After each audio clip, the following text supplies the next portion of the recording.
언어의 정원에서 제주자연이 들려주는 어른들을 위한 행복동화. 세상에서 가장 아름다운 이야기.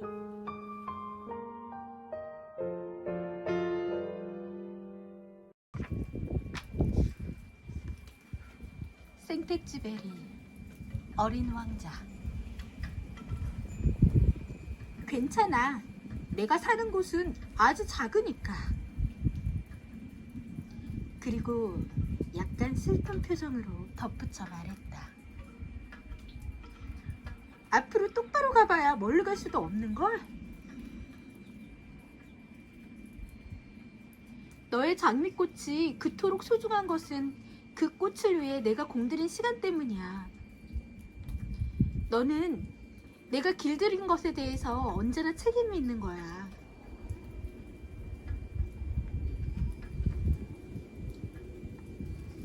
오늘은 세상에서 가장 아름다운 이야기, 어린 왕자를 들려드리겠습니다.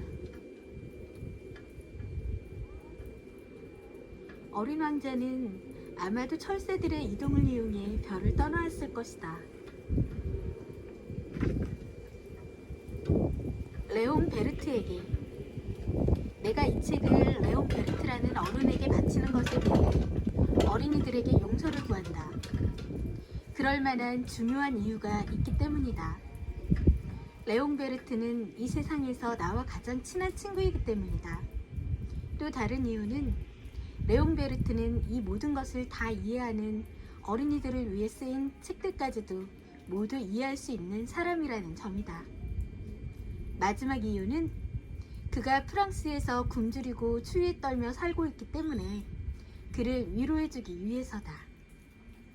이 모든 이유들로 충분치 않다면 나는 예전의 어린 시절에 그에게 이 책을 바치기로 하겠다. 어른들은 누구나 다 처음엔 어린아이였다. 그러나 그것을 기억하는 어른들은 그리 많지 않다.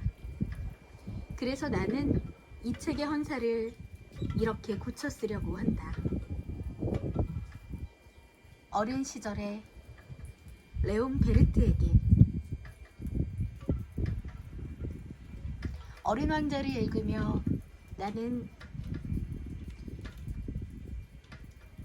세상 모든 어린 시절의 사람들에게 어린이였을 적을 추억하며 그리고 현재 어쩌다 어른이 된 그를 생각하며 읽어보도록 하겠습니다. 6살 때 나는 체험담이라는 제목의 원시림에 관한 책에서 놀라운 그림 하나를 본 적이 있다. 보아뱀이 맹수를 잡아먹는 그림이었다. 그 책에는 이렇게 쓰여 있었다. 보아뱀은 먹이를 씹지 않고 통째로 삼켜버린다. 그리고는 그걸 소화시키느라 꼼짝도 하지 않고 6달 동안 잠을 잔다. 그래서 나는 밀림 속의 신기한 모험들에 대해 곰곰이 생각해 본 후 색연필을 가지고 태어나서 처음으로 그림을 그려보았다. 내 그림 제1호는 이런 것이었다. 나는 내 걸작품을 어른들에게 보여주면서 내 그림이 무섭지 않냐고 물었다. 하지만 어른들은 아니 모자가 뭐가 무섭다는 거니? 라고 대답했다. 나는 모자를 그린 것이 아니었다. 그 그림은 코끼리를 소화시키고 있는 보아뱀이었다. 그래서 나는 어른들이 이해할 수 있도록 보아뱀의 속을 그려주었다. 어른들은 언제나 설명을 해줘야만 한다. 내 그림 제2호는 이것이다. 어른들은 나에게 속이 보였다 안 보였다 하는 보아뱀 그림은 집어치우고 지리나 역사, 산수, 그리고 문법에 관심을 가져보라고 충고했다. 이렇게 해서 나는 6살에 화가라는 멋진 직업을 포기해버렸다. 내 그림 1호와 2호가 성공하지 못해 실망했기 때문이었다. 어른들은 혼자서는 아무것도 이해하지 못한다. 그렇다고 늘 어른들에게 설명을 하자니 어린이로서는 여간 귀찮은 게 아니다. 어쩔 수 없이 다른 직업을 선택해야 했던 나는 비행기 조종사가 되었다. 그 후 나는 이 세상 이곳저곳을 거의 안 가본 데가 없이 날아다녔다. 어릴 때 지리는 정말로 내게 많은 도움을 주었다. 한 번 보고도 중국과 미국의 애리조나주를 구별할 수 있었다.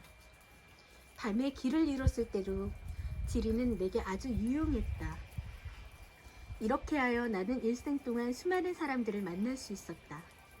어른들 속에서 살면서 그들을 가까이에서 볼 수 있었다. 하지만 그렇다고 해서 어른들에 대한 내 생각이 나아지지는 않았다. 어쩌다 조금 총명해 보이는 사람을 만날 때면 나는 늘 가지고 다니던 내 그림 1호를 꺼내 그 사람에게 보여주었다. 그 사람이 정말로 내 그림을 이해할 줄 아는 사람인지 알고 싶어서였다. 그러나 그 사람 역시 이건 모자야 라고 한결같은 대답을 하는 것이었다. 그러면 나는 보아뱀 이야기도 원시림이나 별들에 관한 이야기도 하지 않은 채 카드놀이나 골프 혹은 정치나 넥타이 이야기를 했다. 그러면 그 사람은 오늘 괜찮은 사람 하나 알게 되었다며 매우 흡족해했다. 그래서 나는 6해 전에 사하라 사막에서 비행기가 고장을 일으키기 전까지 진정한 말동무 하나 없이 홀로 지내야 했다. 내 비행기 엔진 속 어딘가가 부서져 버린 사고였다. 정비사도 승객도 없었기에 나는 혼자서 비행기를 수리해야 했다. 그것은 나에게 생사가 달린 큰 문제였다. 마실 물도 겨우 일주일치밖에 없었다. 그날 밤 나는 사람이 사는 곳으로부터 수천 마일 떨어진 사막 한가운데서 잠을 청했다. 넓은 한가운데 혼자 뗏목을 타고 표류하는 것보다 더 고립되어 있는 것처럼 느꼈다.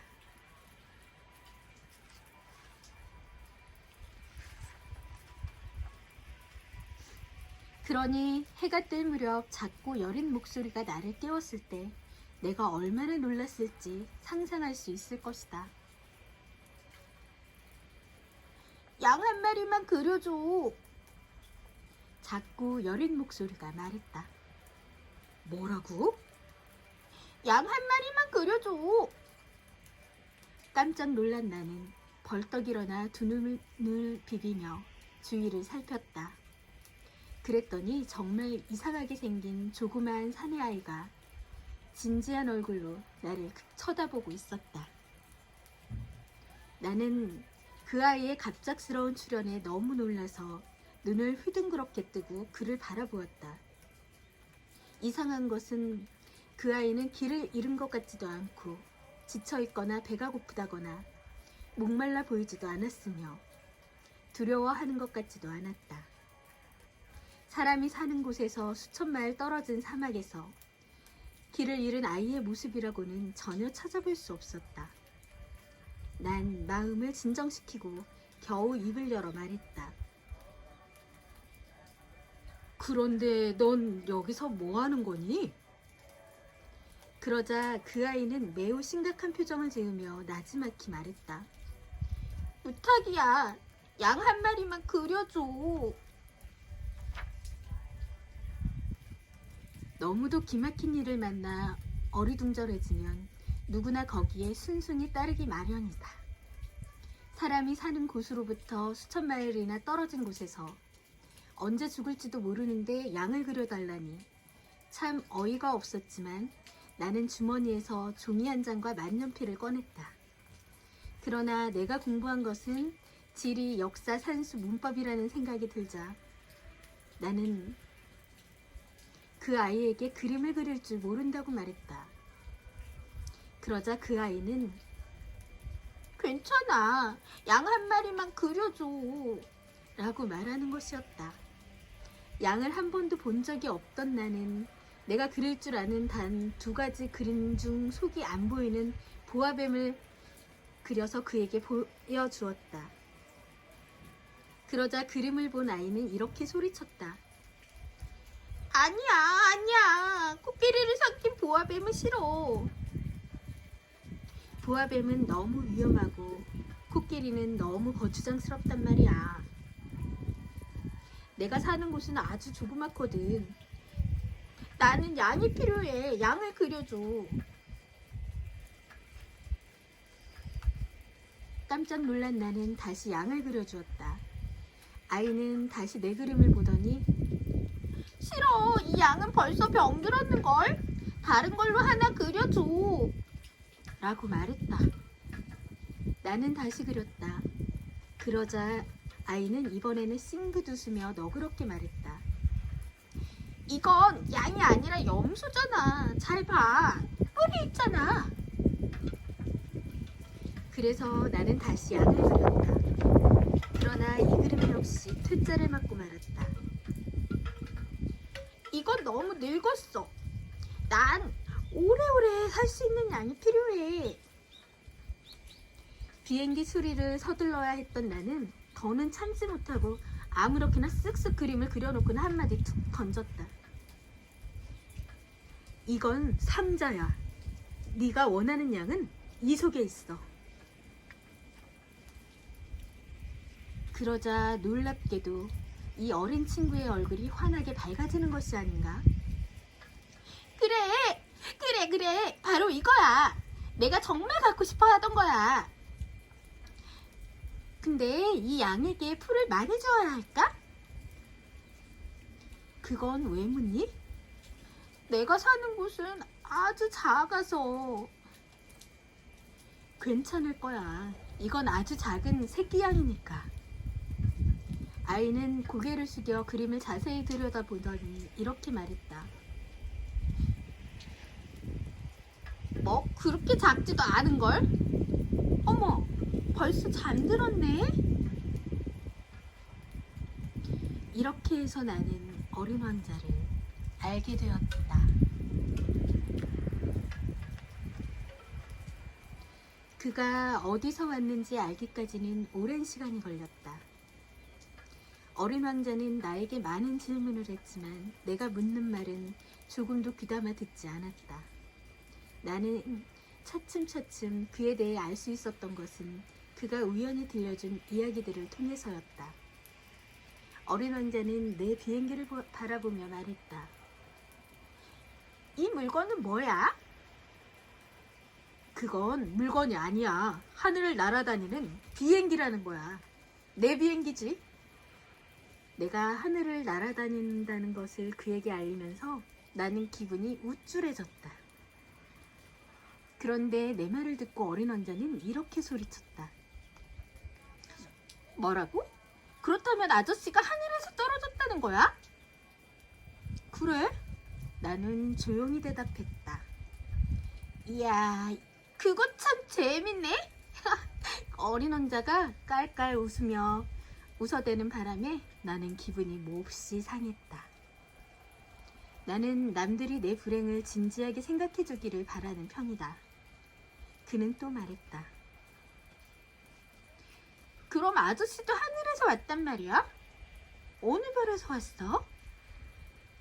문득 이 신비로운 존재를 이해하는데 한 줄기 빛이 비치는 걸 느꼈다. 나는 급한 마음에 물었다. 그럼 넌 어느 별에서 왔니? 그러나 어린 왕자는 대답은 하지 않고 내 비행기를 바라보며 가만히 고개를 끄덕였다. 맞아. 저걸 타고서 그렇게 멀리 올 수는 없었을 거야. 그러더니 한참 동안 무엇인가 꼼꼼히 생각하다가 주머니에서 내가 그려준 양을 꺼내 무슨 보물이나 되는 듯 들여다보았다. 다른 별에 대해 언급한 후 더는 이야기를 하지 않으니 내 궁금증은 점점 깊어만 갔다. 나는 좀 더 자세히 알아보려 애를 썼다. 얘야, 너는 어디서 왔니? 네가 사는 곳이란 도대체 어디니? 내가 그려준 양을 어디로 데려가려는 거지?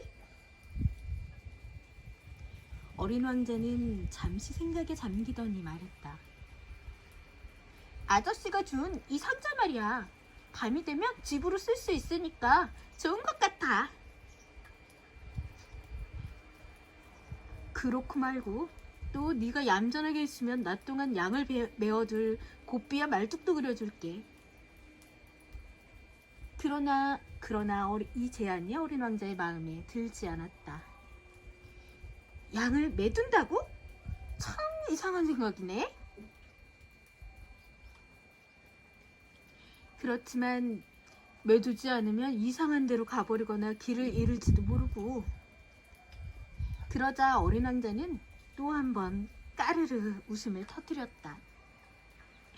아니 대체 가긴 어딜 간단 말이야. 어디로든지 곧장 앞으로 가거나 또.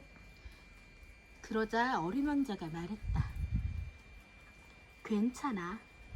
내가 사는 곳은 아주 작으니까. 그리고 약간 슬픈 표정으로 덧붙여 말했다. 앞으로 똑바로 가봐야 멀리 갈 수도 없는걸.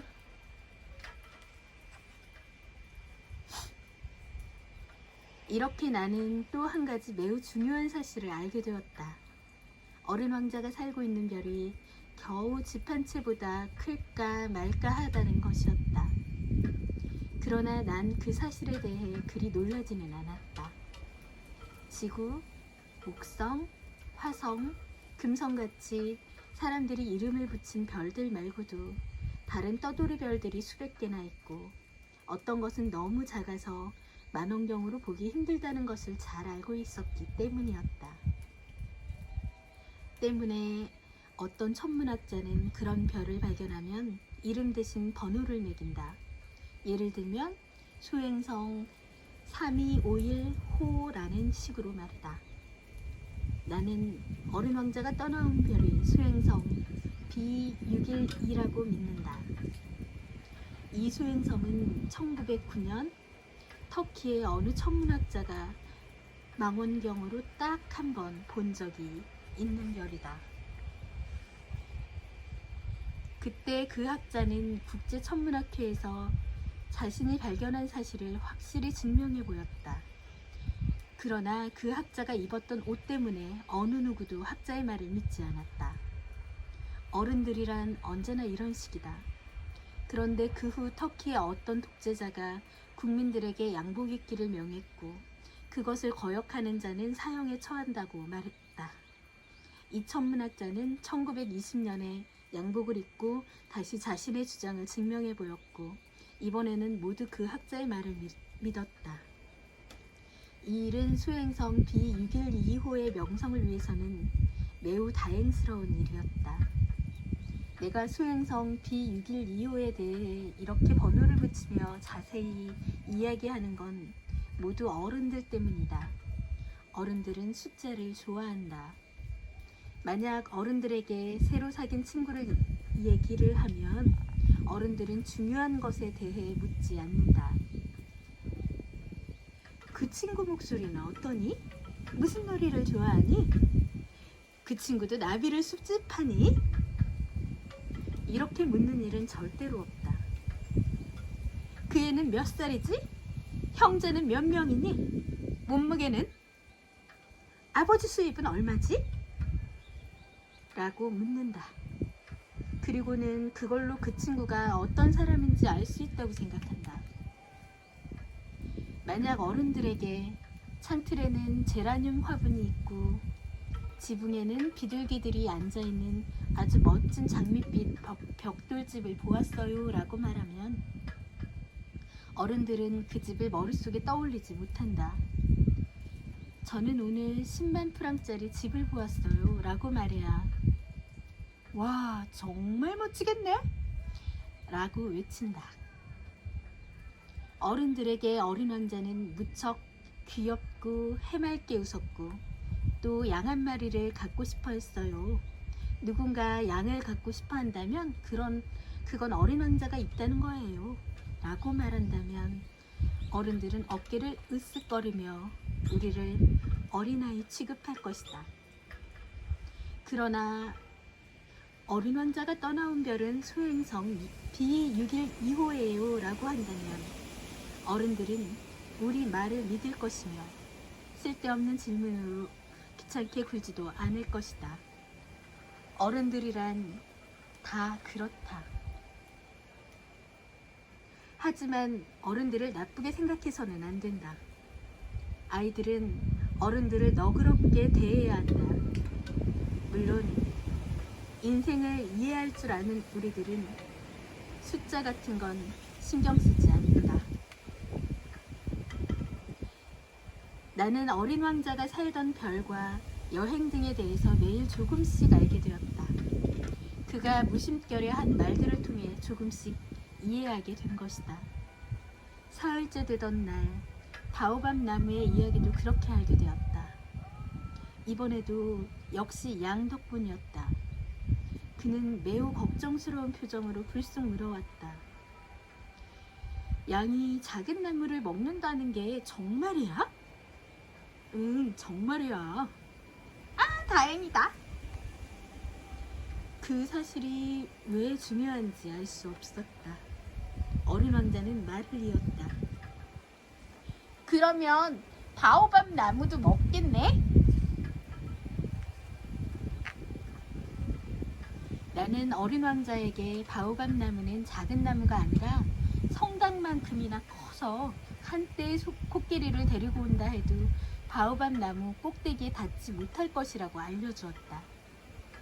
코끼리 떼라는 말에 어린 왕자는 웃으면서 말했다. 그럼 코끼리들을 차곡차곡 포개놔야 되겠네. 그리고는 영리하게 이런 말을 했다.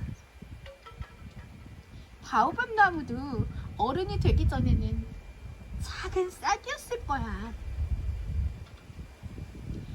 그렇지. 그런데 왜 양이 바오밥 나무를 먹어야 한다는 거니? 아, 참.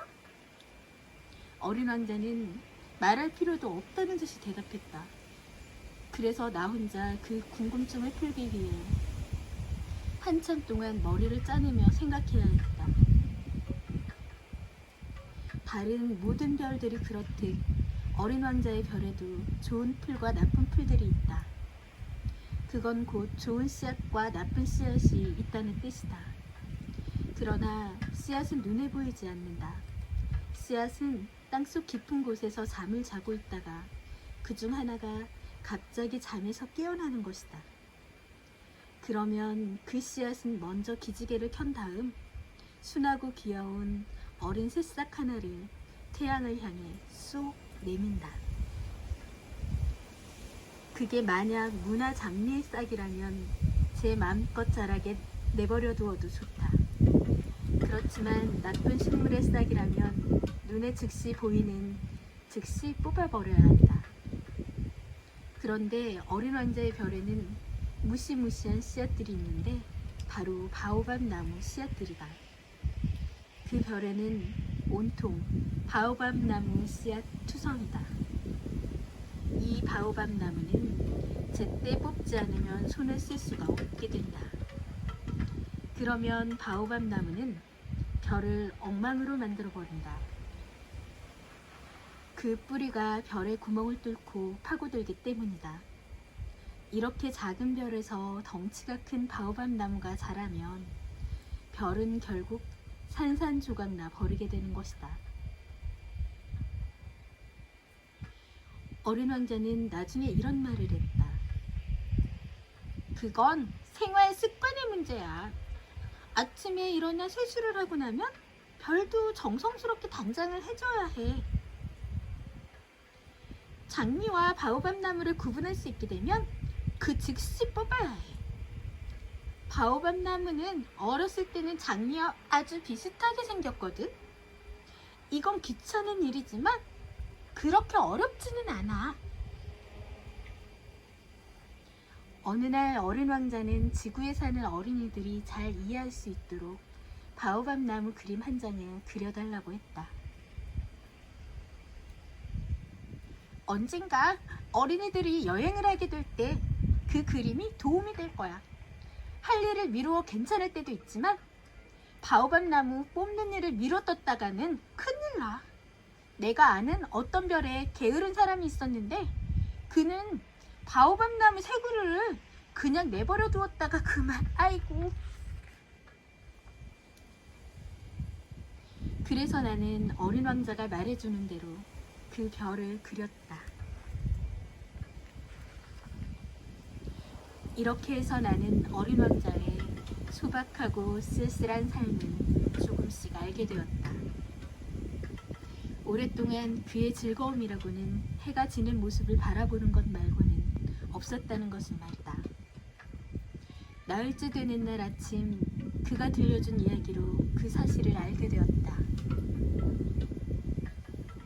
나는 해가 지는 풍경이 좋아. 우리 해 지는 거 보러 같이 가. 기다려야지. 기다리긴 뭘? 해가 지기를 기다려야지. 어린 왕자는 잠시 놀라더니 이내 겸연쩍어하며 빙긋 웃었다. 아참, 여기가 우리 집인 줄 알았네. 누구나 알고 있었겠지만 미국이 정오일 때 프랑스는 해가 진다. 프랑스로 단숨에 달려갈 수만 있다면 석양을 볼 수도 있을 것이다. 그러나 불행하게도 프랑스는 너무 멀리 있다. 하지만 그의 작은 별에서라면 의자를 몇 발짝 뒤로 물러놓기만 하면 된다. 그래서 언제든 보고 싶을 때면 황혼을 바라볼 수 있다. 어떤 날은 43번이나 해가 지는 걸 보았어. 그리고는 잠시 후에 말을 이었다.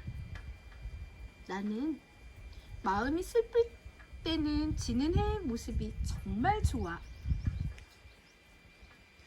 그럼 43번이나 본 날은 아주 슬펐구나. 그러나 어린 왕자는 아무 대답도 하지 않았다. 닷새째 되던 날 역시 양 덕분에 어린 왕자의 삶에 얽힌 비밀 하나가 더 밝혀졌다. 그가 오랫동안 혼자서 고심했던 문제를 불쑥 물어왔다. 그건 나도 모르는 것이었다. 양은 작은 나무를 먹으니까 꽃도 먹겠네? 양은 닥치는 대로 무엇이든 먹지. 그럼 가시가 있는 꽃도? 그럼 가시가 있는 꽃도 먹지. 그러면 가시는 꽃에게 어떤 소용이 있지? 나는 그것을 미처 생각하지 못하였다. 그때 나는 비행기 엔진에 꽉 조여진 볼트를 푸느라 정신이 없었다.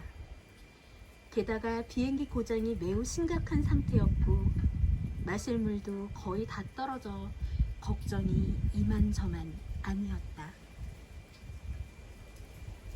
가시는 어디에 필요한 거야? 어린 왕자는 한 번 질문을 하면 결코 포기할 줄을 몰랐다. 나는 볼트 때문에 신경이 곤두서 있었으므로 아무렇게나 대답해버렸다.